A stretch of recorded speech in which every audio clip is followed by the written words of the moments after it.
பஞ்சாபி ஒரு நாள் கடுகு எண்ணெய் விற்க முடிவு செய்தது. தலையில் எண்ணெய் பீப்பாயுடனும் தலையில் கனவுகளுடனும் அவர் நடந்தார். எனக்கு எண்ணெய் நல்ல டீல் கிடைக்கும். நான் சம்பாதிக்கப் போகும் பணத்தை என்ன செய்வது என்று நினைத்தான். ஒரு ஆட்டு மந்தை அவ்வழியே சென்றது.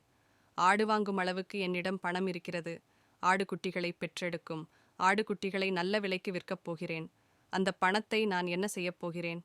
ஷேக் சில்லி ஆச்சரியப்பட்டார். ஒரு கால்நடை கூட்டம் அவ்வழியே சென்றது.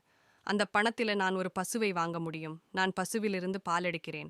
நான் பாலை விற்கப் போகிறேன். அந்த பணத்தில் நான் ஒரு பண்ணை வாங்கப் போகிறேன். உண்மையில் நான் ஒரு ஜோடி வாங்குவேன்.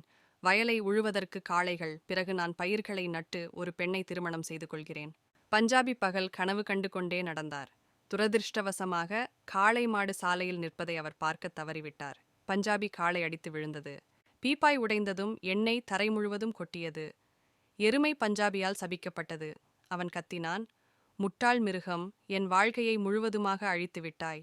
எண்ணெய் தரையில் கொட்டியது. நான் ஆட்டை இழந்தேன். நான் மாட்டை இழந்தேன். என் காளைகளை இழந்தேன். என் வயல் இரண்டும் என்னிடமிருந்து பறிக்கப்பட்டன. எல்லாவற்றையும் இழந்துவிட்டேன்.